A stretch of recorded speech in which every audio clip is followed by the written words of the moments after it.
New Zealanders. Facsimile of early engraving. 500 Ervil continued to sail northward up the coast until the capes, named by Cook Turn-Again and kidnappers, had been doubled, and Sterile Island with its Ippa came in sight. In the Bay of Talaga, as Cook called it, the natives brought alongside the corvette pigs and potatoes, which they readily exchanged for articles of little value. On other canoes approaching, the New Zealanders who were on board the vessel urged the commander to fire upon and kill their fellow countrymen in the boats. But as soon as the latter climbed up to the deck, the first arrivals advanced to greet them with earnest assurances of friendship. Conduct so strangely inconsistent is the outcome of the compound of hatred and jealousy mutually entertained for each other by these tribes.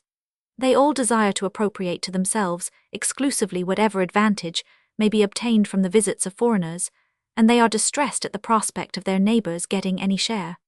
Proof was soon afforded that this explanation is the right key to their behavior. Upon the astrolabe were several New Zealanders, but among them was a certain Shaki, who was recognized as a chief by his tall stature, his elaborate tattooing, and the respectful manner in which he was addressed by his fellow islanders.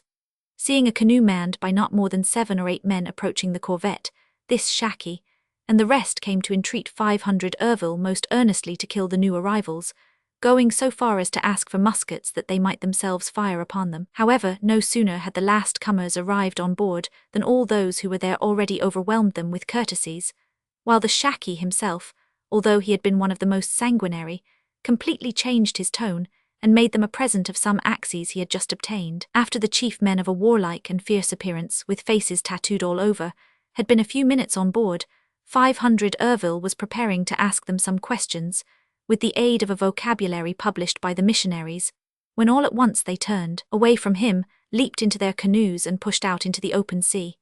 This sudden move was brought about by their countrymen, who, for the purpose of getting rid of them, slyly hinted that their lives were in danger, as the Frenchmen had formed a plot to kill them.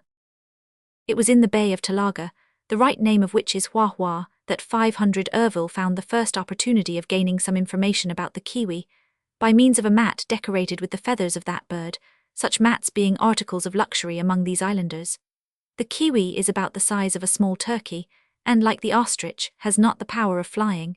It is hunted at night by the light of torches and with the assistance of dogs. It is this bird which is also known under the name of the apteryx.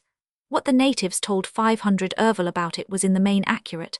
The apteryx, with the tail of a fowl and a plumage of a reddish-brown, has an affinity to the ostrich. It inhabits damp and gloomy woods, and never comes out even in search of food except in the evening. The incessant hunting of the natives has considerably diminished the numbers of this curious species, and it is now very rare. 500 Ervil made no pause in the hydrographical survey of the northern island of New Zealand, keeping up daily communication with the natives, who brought him supplies of pigs and potatoes. According to their own statements, the tribes were perpetually at war with one another, and this was the true cause of the decrease in the population of these islands. Their constant demand was for firearms. Failing to obtain these, they were satisfied if they could get powder in exchange for their own commodities. On the 10th February, when not far from Cape Runaway, the corvette was caught in a violent storm, which lasted for 36 hours, and she was more than once on the point of foundering. After this, she made her way into the Bay of Plenty, at the bottom of which rises Mount Edgecumbe. Then, keeping along the coast, the islands of Oat and Major were sighted. But during this exploration of the bay, the weather was so severe that the chart of it then laid down cannot be considered very trustworthy. After leaving this bay, the corvette reached the Bay of Mercury, surveyed Barrier Island, entered Shawaraki or Horaki Bay, identified the Hen and Chickens and the Poor Knights Islands, finally arriving at the Bay of Islands.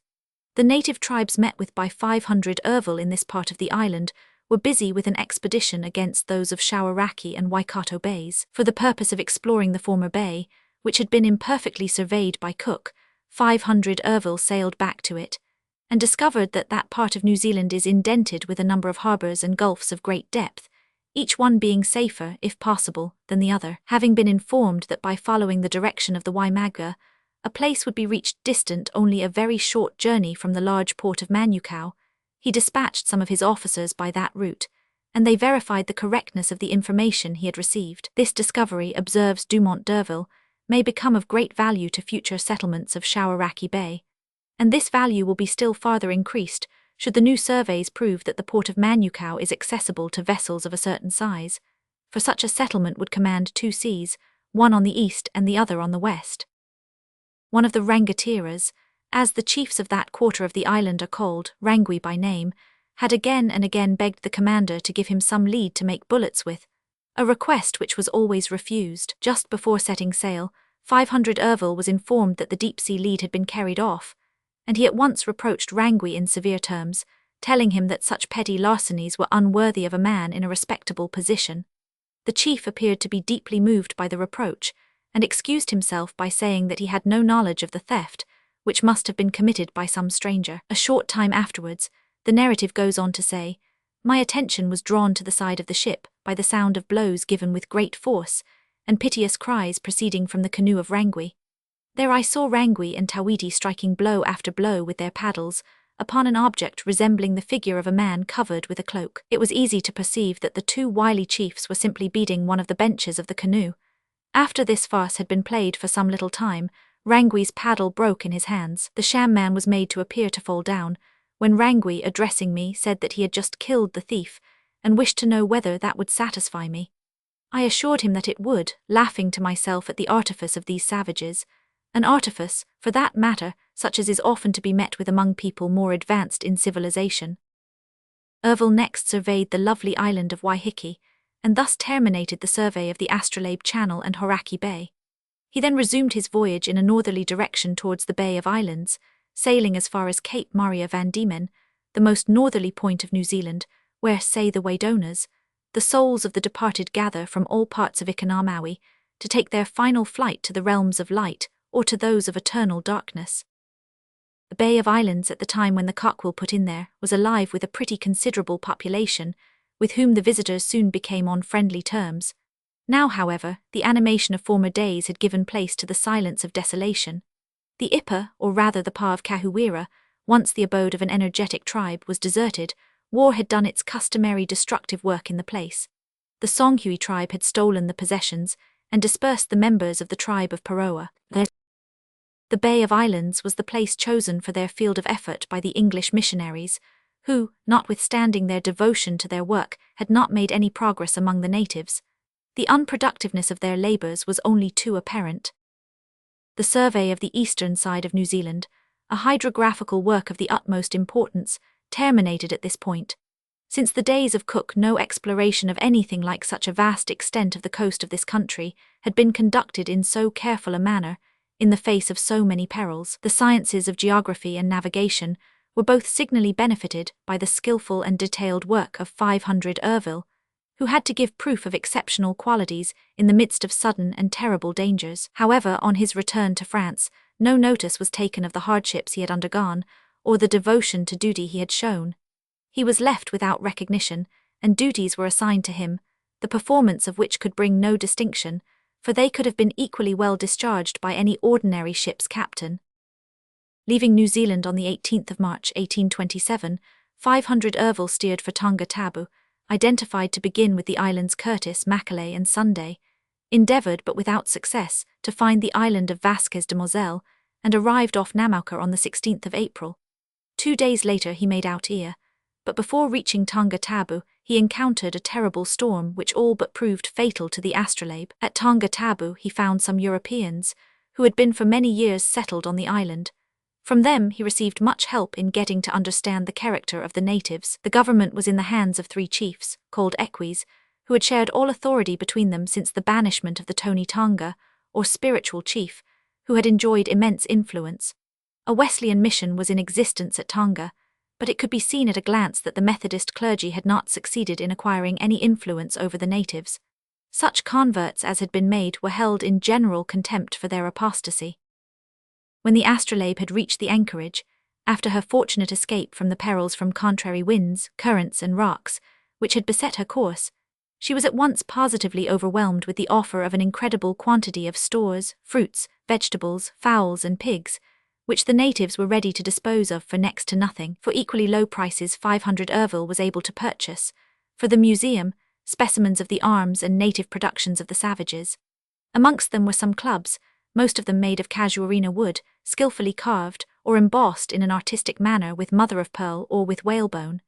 The custom of amputating a joint or two of the fingers or toes to propitiate the deity was still observed in the case of a near relative being dangerously ill. From the 28th of April, the natives had manifested none but the most friendly feelings. No single disturbance had occurred. But on the 9th of May, while 500 Ervil, with almost all his officers, went to pay a visit to one of the leading chiefs, named Palu, the reception accorded to them was marked by a most unusual reserve, altogether inconsistent with the noisy and enthusiastic demonstrations of the preceding days. The distrust evinced by the islanders aroused that of 500 Ervil, who, remembering how few were the men left on board the astrolabe, felt considerable uneasiness. However, nothing unusual happened during his absence from the ship, but it was only the cowardice of Palu which had caused the failure of a conspiracy, aiming at nothing less than the massacre, at one blow, of the whole of the staff, after which there would have been no difficulty in prevailing over the crew, who were already more than half disposed to adopt the easy mode of life of the islanders. Such at least was the conclusion the commander came to, and subsequent events showed that he was right. These apprehensions determined 500 Ervil to leave Tonga Tabou as quickly as possible, and on the 13th every preparation was made to set sail on the following day. The apprentice Dudemaine was walking about on the large island, whilst the apprentice Farake with 9 men was engaged on the small island, Pangai Madu, in getting fresh water or studying the tide, when Tahofa, one of the chiefs with several other islanders, then on board the astrolabe, gave a signal. The canoes pushed off at once and made for the shore. On trying to discover the cause of this sudden retreat, it was observed that the sailors on the island Pangai Madu were being forcibly dragged off by the natives.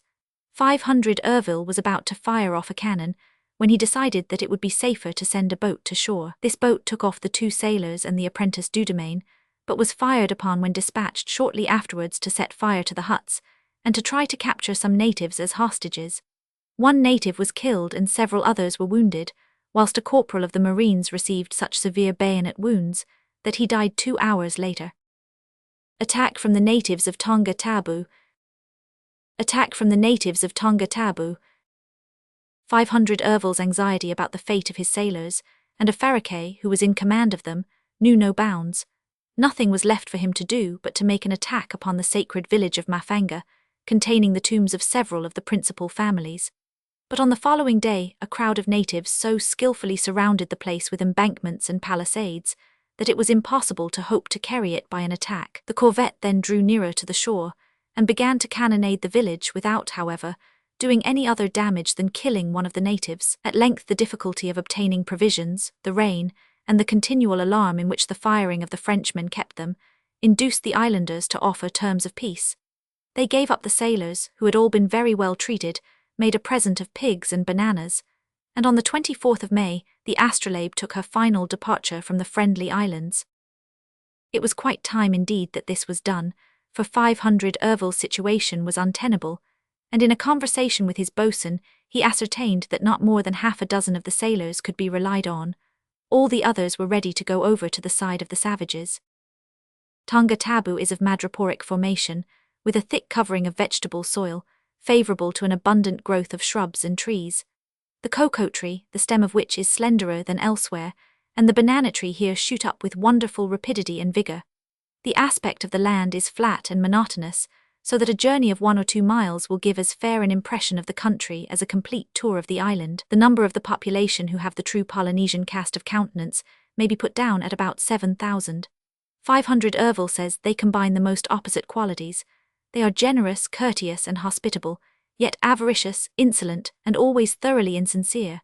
The most profuse demonstration of kindness and friendship may at any moment be interrupted by an act of outrage or robbery, should their cupidity or their self-respect be ever so slightly roused.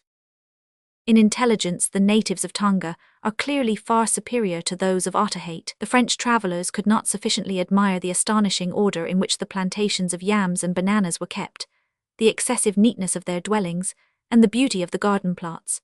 They even knew something of the art of fortification, as 500 Ervil ascertained by an inspection of the fortified village of Hefo, defended with stout palisades, and surrounded by a trench between 15 and 20 feet wide, and half filled with water. On the 25th of May, 500 Ervil began the exploration of the Viti or Fiji archipelago. At the outset, he He was so fortunate as to fall in with a native of Tonga who was living on the Fiji Islands for purposes of trade, and had previously visited Otaheite, New Zealand and Australia. This man, as well as a Guam Islander, proved most useful to the commander in furnishing him with the names of more than 200 islands belonging to this group, and in acquainting him beforehand with their position and that of the reefs in their neighbourhood. At the same time, Gressier, the hydrographer, collected all the materials requisite for preparing a chart of the Fiji Islands.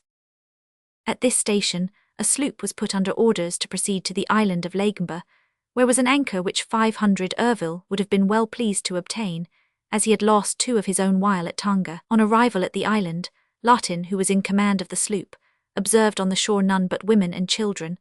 Armed men, however, soon came running up, made the women leave the place, and were preparing to seize the sloop and make the sailors prisoners. Their intentions were too plain to leave room for any doubt on the subject, so Lartin at once gave orders to draw up the grapnel, and got away into the open sea before there was time for an encounter to take place. During 18 consecutive days, in the face of bad weather and a rough sea, the astrolabe cruised through the Fiji archipelago, surveyed the islands of Lagamba, Kandabu, Viti Levu, Aumbenga Vatulil, Aonang Lebu, Malalo, and many others, giving special attention to the southern islands of the group, which up to that period had remained almost entirely unknown. The population of this group, if we accept 500 Ervil's account, form a kind of transition between the copper-coloured or the Polynesian and the black or Melanesian races. Their strength and vigour are in proportion to their tall figures, and they make no secret of their cannibal propensities. On the 11th of June the corvette set sail for the harbour of Carteret, surveyed one by one the islands of Eronan and Anitum, the Loyalty Islands, of which group 500 Ervil discovered the Chabral and Halgan Islands, the little group of the Bopai Islands, the Astrolabe Reefs, all the more dangerous as they are 30 miles distant from the Bopai Islands, and 60 from New Caledonia. The island of Huon, and the chain of reefs to the north of New Caledonia, were subsequently surveyed. From this point 500 Ervil reached the Louisade archipelago in 6 days, but the stormy weather there encountered determined him to abandon the course he had planned out, and not to pass through Torres Straits. He thought that an early examination of the southern coast of New Britain and of the northern coast of New Guinea would be the most conducive to the interests of science. Rossel Island and Cape Deliverance were next sighted, and the vessel was steered for New Ireland, with a view to obtaining fresh supplies of wood and water, arriving there on the 5th of July in such gloomy, rainy weather, that it was with no small difficulty that the entrance of the harbour of Carteret, where 500 Entrecasto made a stay of 8 days, was made out. Whilst there the travellers received several visits from the score of natives, who seemed to make up the total population of the place. They were creatures possessed of scarcely any intelligence, and quite destitute of curiosity about objects that they had not seen before. Neither did their appearance lead to the slightest prepossession in their favour. They wore no vestige of clothing, their skin was black and their hair woolly, and the partition of the nostrils had a sharp bone thrust through by way of ornament. The only object that they showed any eagerness to possess was iron, but they could not be made to understand that it was only to be given in exchange for fruits or pigs. Their expression was one of sullen defiance, and they refused to guide anyone whatever to their village. During the unprofitable stay of the corvette in this harbour, 500 Ervil had a serious attack of enteritis, from which he suffered much for several days. On the 19th July the Astrolabe went to sea again, and coasted the northern side of New Britain. The object of this cruise was frustrated by rainy and hazy weather. Continual squalls and heavy showers compelled the vessel to put off again as soon as it had succeeded in nearing the land. His experience on this coast 500 Ervil thus describes: one who has not had, as we have, a practical acquaintance with these seas, is unable to form any adequate conception of these incredible rains. Moreover, to obtain a just estimate of the cares and anxieties which a voyage like ours entails, there must be a liability to the call of duties similar to those which we had to discharge. It was very seldom that our horizon lay much beyond the distance of 200 yards, and our observations could not possibly be other than uncertain, when our own true position was doubtful. Altogether, the whole of our work upon New Britain, in spite of the unheard of hardships that fell to our lot, and the risks which the Astrolabe had to run, cannot be put in comparison for a moment, as respects accuracy, with the other surveys of the expedition. As it was impracticable to fall back upon the route by the St. George's Channel, 500 Ervil had to pass through Dampier's Strait, the southern entrance to which is all but entirely closed by a chain of reefs, which were grazed more than once by the astrolabe. The charming prospect of the western coast of New Britain excited intense admiration both in Dampier and 500 Entrecasteaux, an enthusiasm fully shared by 500 Irville, a safe roadstead enclosed by land forming a semicircle, forests whose dark foliage contrasted with the golden colour of the ripening fields, the whole surmounted by the lofty peaks of Mount Gloucester, and this variety still further enhanced by the undulating outlines of Rook Island, are the chief features of the picture here presented by the coast of New Britain. Lofty mountains clothed with dense and gloomy forests. Lofty mountains clothed with dense and gloomy forests. On issuing from the strait, the mountains of New Guinea rose grandly in the distance, and on a nearer approach they were seen to form a sort of half-circle shutting in the arm of the sea known as the Bay of Astrolabe, the Schouten Islands, the creek of the attack, the place where 500 Irville had to withstand an onset of savages, Humboldt Bay, Geelwink Bay, the Traitor Islands, Toby and Mysory, the Arfak Mountains, were one after another recognized and passed, when the Astrolabe at length came to an anchor in Port Doré, in order to connect her operations with those accomplished by the Cockquill. Friendly intercourse was at once established with the Papuans of that place, who brought on board a number of birds of paradise, but not much in the shape of provisions. These natives are of so gentle and timid a disposition that only with great reluctance will they risk going into the woods through fear of the Arfakis, who dwell on the mountains, and are their sworn enemies. One of the sailors engaged in getting fresh water was wounded with an arrow shot by one of these savages, whom it was impossible to punish for a dastardly outrage prompted by no motive whatever. The land here is everywhere so fertile that it requires no more than turning over and weeding, in order to yield the most abundant harvests, yet the Papuans are so lazy and understand so little of the art of agriculture that the growth of food plants is often allowed to be choked with weeds. The inhabitants belong to several races. 500 Irville divides them into three principal varieties: the Papuans, a mixed breed, belonging more or less to the Malay or Polynesian race, and the Harfus or Ulferus, who resemble the common type of Australians, New Caledonians and the ordinary black oceanic populations. These latter would appear to be the true indigenous people of the country. On the 6th September the Astrolabe again put to sea, and after an uninteresting stay at New Guinea, in the course of which scarcely any specimens of natural history were obtained, except a few mollusca, and still less exact information regarding the customs, religion or language of its diversified population, steered for Ambona, which was reached without any accident on the 24th September. The governor, M. Mercus, happened to be on circuit, but his absence was no obstacle to the supply of all the stores needed by the commander. The reception given by the authorities and the society of the place was of a very cordial kind, and everything was done to compensate the French explorers for the hardships undergone in their long and troublesome voyage. From Ambona 500 Irville proceeded to Hobart Town in Tasmania, a place not visited by any French vessel since the time of Baudin, arriving on the 27th December, 1827. 35 years previously 500 Entrecasteaux had met on the shores of this island only a few wretched savages, and 10 years later Baudin found it quite deserted. The first piece of news that Dumont d'Urville learnt on entering the river Derwent, before even casting anchor at Hobart Town, was that Captain Dillon, an Englishman, had received certain information, when at Tucopia, of the shipwreck of La Perouse at Vanikoro, and that he had brought away the hilt of a sword which he believed to have belonged to that navigator. On his arrival at Calcutta, Dillon communicated his information to the governor, who without delay dispatched him with instructions to rescue such of the shipwrecked crew as might still be alive, and collect whatever relics could be found of the vessels. To 500 Irville, this intelligence was of the highest interest, seeing that he had been specially instructed to search for whatever might be calculated to throw any light upon the fate of the unfortunate navigator, and he had, while at Namauca, obtained proof of the residence for a time of La Perouse at the Friendly Islands. In the English colony itself there was some difference of opinion as to the credit which Captain Dillon's story was entitled to receive, but the report which that officer had made to the Governor-General of India quite removed any doubt from the mind of 500 Irville. Abandoning, therefore, all further plans with reference to New Zealand, he decided upon proceeding at once in the Astrolabe, in the track of Dillon, to Vanikoro, which he then knew only by the name of Malicolo. Natives of Vanikoro. Natives of Vanikoro. Facsimile of early engraving. The following is the statement of the circumstances as made by Dillon. During a stay made by the ship Hunter at the Fiji Islands, 3 persons, a Prussian named Martin Buschart, his wife, and a Lascar called a Chaulier, were received on board, endeavouring to escape from the horrible fate awaiting them, which had already befallen the other European deserters settled in that archipelago, that of being devoured by the savages. This unhappy trio merely begged to be put on shore at the first inhabited island which the Hunter might touch at.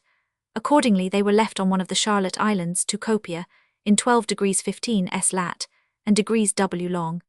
In the month of May, 1836, Dillon, who had been one of the crew of the ship Hunter, paid a visit to the island of Tucopia, with a view of ascertaining what had become of the people put on shore in 1813. There he found the Lascar and the Prussian, the former of whom sold him a silver sword hilt. As might have been expected, Dillon was curious to know how the natives of that island had come into possession of such an article. The Prussian then related that on his arrival at Tucopia, he had found many articles of iron, such as bolts, axes, knives, spoons, and other things, which he was told had come from Malicolo, a group of islands situated about 2 days' canoe sail to the east of Tucopia. By further interrogatories, Dillon learnt that 2 vessels had been thrown upon the coasts many years previously, one of which had perished entirely with all on board, whilst the crew of the second had constructed out of the wreck of their ship a little boat, in which they had put to sea, leaving some of their number at Malicolo. The Lascar said he had seen 2 of these men, who had acquired a well-merited influence through services rendered to chiefs. Dillon tried in vain to persuade his informant to take him to Malicolo, but was more successful with the Prussian, who took him within sight of the island, called Research by 500 Entrecasto, on which, however, Dillon was unable to land on account of the dead calm and his want of provisions. On hearing his account on his arrival at Pondicherry, the governor entrusted him with the command of a boat specially constructed for exploring purposes. This was in 1827. Dillon now touched at Tucopia, where he obtained interpreters and a pilot, and thence went to Malicolo, where he learnt from the natives that the strangers had stayed there 5 months to build their vessel, and that they had been looked upon as supernatural visitors, an idea not a little confirmed by their singular behaviour. They had been seen, for instance, to talk to the moon and stars through a long stick. Their noses were immense, and some of them always remained standing, holding bars of iron in their hands. Such was the impression left on the minds of the natives by the astronomical observations, cocked hats, and sentinels of the French. Dillon obtained from the natives a good many relics of the expedition, and he also saw at the bottom of the sea, on the coral reef on which the vessel had struck, some bronze cannons, a bell, and all kinds of rubbish, which he reverently collected and carried to Paris, arriving there in 1828, and receiving from the king a pension of 4,000 francs as a reward for his exertions. All doubt was dispelled when the Count de Lesseps, who had landed at Kamchatka from La Pérouse's party, identified the cannons and the carved stern of the bowsel, and the armorial bearings of Carlignon the botanist were made out on a silver candlestick. All these interesting and curious facts, however, 500 Ervil did not know until later. At present he had only heard Dillon's first report. By chance, or perhaps because he was afraid of being forestalled, the captain had not laid down the position of Vanikoro, or the route he followed on the way from Tucopia, which island 500 Ervil supposed to belong to the Banks or Santa Cruz group, each as little known as the other. Before following 500 Ervil, however, we must pause with him for a while at Hobart Town, which he looked upon even then as a place of remarkable importance. Its houses, he says, are very spacious, consisting only of 1 story and the ground floor, though their cleanness and regularity give them a very pleasant appearance. Walking in the streets, which are unpaved, though some have curbstones, is very tiring, and the dust always rising in clouds is very trying to the eyes. The government house is pleasantly situated on the shores of the bay, and will be greatly improved in a few years if the young trees planted about it thrive. Native timber is quite unsuitable for ornamental purposes. The stay at Hobart Town was turned to account to complete the stock of provisions, anchors, and other very requisite articles, and also to repair the vessel and the rigging, the latter being sorely dilapidated. On the 5th January, the Astrolabe once more put to sea, surveyed Norfolk Island on the 20th, Matthew Volcano 6 days later, Eronan on the 28th, and the Little Mitre Island on the 8th February, arriving the next day off Tucopia, a small island 3 or 4 miles in circumference with 1 rather pointed peak, covered with vegetation. The eastern side of Tukopia is apparently inaccessible from the violence of the breakers continually dashing on to its beach. The eagerness of all was now great, and was becoming unbounded when 3 boats, one containing a European, were seen approaching. This European turned out to be the Prussian calling himself Buschart, who had lately gone with Dillon to Meticulous, where the latter remained a whole month, and where he really obtained the relics of the expedition, as 500 Ervil had heard at Hobart Town. Not a single Frenchman now remained on the island. The last had died the previous year. Buschart at first consented but declined at the last moment to go with 500 Ervil or to remain on the astrolabe. Vanikoro is surrounded by reefs, through which, not without danger, the astrolabe found a passage casting anchor in the same place as Dillon had done, namely in Ossoli Bay. The scene of the shipwreck was on the other side of the bay. It was not easy to get information from the natives, who were avaricious, untrustworthy, insolent, and deceitful. An old man, however, was finally induced to confess that the whites who had landed on the beach at Vanon had been received with a shower of arrows, and that a fight ensued in which a good many natives had fallen. As for the Maras, sailors, they had all been killed, and their skulls buried at Vanon. The rest of the bones had been used to tip the arrows of the natives. A canoe was now sent to the village of Nama, and after considerable hesitation, the natives were induced by a promise of some red cloth to take the Frenchmen to the scene of the shipwreck about a mile off, near Payan and opposite Ambai, where amongst the breakers at the bottom of a sort of shelving beach anchors, cannons and cannonballs, and many other things were made out, leaving no doubt as to the facts in the minds of the officers of the astrolabe. It was evident to all that the vessel had endeavoured to get inside the reefs by a kind of pass, and that she had run aground and been unable to get off. The crew may then have saved themselves at Payan, and according to the account of some natives they built a little boat there, whilst the other vessel, which had struck on the reef further out, had been lost with all on board. Chief Momb had heard it said that the inhabitants of Vanon had approached the vessel to pillage it, but had been driven back by the whites, losing 20 men and 3 chiefs.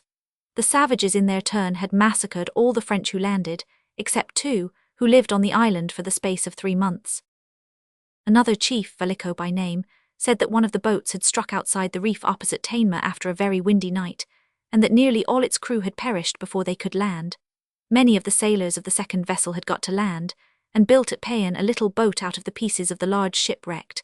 During their stay at Payan quarrels arose, and 2 sailors with 5 natives of Vanon and 1 from Tainma were killed. At the end of 5 months the Frenchmen left the island. Lastly, a third old man told how some 30 sailors belonging to the first vessel had joined the crew of the second, and that they had all left at the end of 6 or 7 months. All these facts, which had so to speak to be extracted by force, varied in their details. The last, however, seemed most nearly to approach the truth. Amongst the objects picked up by the astrolabe were an anchor weighing about 1,800 pounds, a cast-iron cannon, a bronze swivel, a copper blunderbuss, some pig lead, and several other considerably damaged articles of little interest. These relics, with those collected by Dillon, are now in the Naval Museum at the Louvre. 500 Ervil did not leave Vanikoro without erecting a monument to the memory of his unfortunate fellow countrymen. This humble memorial was placed in a mangrove grove off the reef itself. It consists of a quadrangular prism, made of coral slabs 6 feet high, surmounted by a pyramid of kudi wood of the same height, bearing on a little plate of lead the following inscription: "To the memory of Loperaus." As soon as this task was accomplished, 500 Ervil prepared to set sail again, as it was time he did, for the damp resulting from the torrents of rain had engendered serious fevers, prostrating no less than 25 of the party. The commander would have to make haste if he wished to keep a crew fit to execute the arduous manoeuvres necessary to the exit of the vessel from a narrow pass strewn with rocks. The last day passed by the astrolabe at Vanikoro would have shown the truth to 500 Ervil had he needed any enlightening as to the true disposition of the natives. The following is his account of the last incidents of this dangerous halt.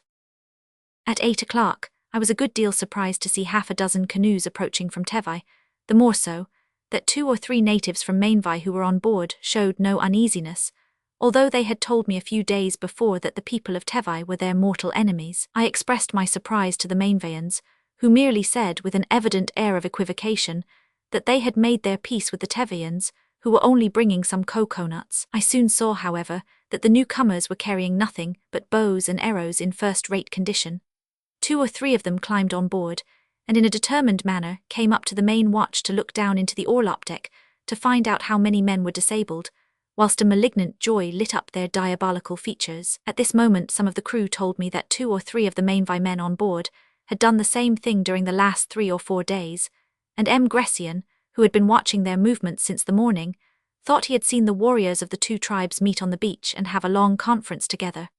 Such behaviour gave proof of the most treacherous intentions, and I felt the danger to be imminent. I at once ordered the natives to leave the vessel and return to the canoes, but they had the audacity to look at me with a proud and threatening expression, as if to defy me to put my order into execution. I merely had the armoury, generally kept jealously closed, opened, and with a severe look I pointed to it with one hand, whilst with the other I motioned the savages to the canoes. The sudden apparition of 20 shining muskets, the powers of which they understood, made them tremble and relieved us of their ominous presence. I merely had the armoury opened.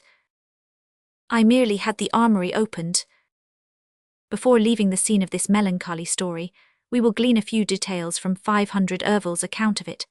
The Vanikoro Malikalo, or as Dillon calls it, the La Perouse group, consists of 2 islands, Research and Tevai. The former is no less than 30 miles in circumference, whilst the latter is only 9 miles round. Both are lofty, clothed with impenetrable forests almost to the beach, and surrounded by a barrier of reefs 36 miles in circumference, with here and there a narrow strait between them. The inhabitants, who are lazy, slovenly, stupid, fierce, cowardly, and avaricious, do not exceed 12 or 1500 in number. It was unfortunate for La Perouse to be shipwrecked amongst such people, when he would have received a reception so different on any other island of Polynesia. The women are naturally ugly, and the hard work they have to do, with their general mode of life, render their appearance yet more displeasing. The men are rather less ill-favoured, though they are stunted and lean, and covered with ulcers and leprosy scars. Arrows and bows are their only weapons, and according to themselves, the former, with their very fine bone tips, soldered on with extremely tenacious gum, inflict mortal wounds. They therefore value them greatly, and the visitors had great trouble to obtain any. Reefs off Vanikoro. On the 17th March, the astrolabe at length issued from amongst the terrible reefs encircling Vanikoro. 500 Ervil had intended to survey Tamnako, Kennedy, Naitendi, and the Solomon Islands, where he hoped to meet with traces of the survivors from the shipwreck of the Boussole and the astrolabe, but the melancholy condition of the crew, pulled down as they were by fever, and the illness of most of the officers, with the absence of any safe anchorage in this part of Oceania, decided him to make for Guam, where he thought a little rest might possibly be obtained. This was a very grave dereliction from the instructions which ordered him to survey Torres Straits, but the fact of 40 sailors being hors de combat and on the cyclist will suffice to prove how foolish it would have been to make so perilous an attempt. Not until the 26th April was Hagoli Archipelago sighted, where 500 Ervil bridged over the gaps left by Duperrey in his exploration, and only on the 2nd May did the coasts of Guam come in sight. Anchor was cast at Umata, where a supply of fresh water was easily found, and the climate much milder than at Agagna. On the 29th May, however, when the expedition set sail again, the men were not by any means all restored to health, which 500 Ervil attributed to the excesses in the way of eating indulged in by the sick, and the impossibility of getting them to keep to a suitable diet. The good Medinilla, of whom Freycinet had such reason to speak favourably, was still governor of Guam. He did not this time, it is true, show so many kind attentions to the present expedition, but that was because a terrible drought had just devastated the colony, and a rumour had got afloat that the illness the crew of the astrolabe was suffering from was contagious. Umata too was a good distance from Agagna, so that 500 Ervil could not visit the governor in his own home. Medinilla, however, sent the expedition fresh provisions and fruits in such quantities as to prove he had lost none of his old generosity.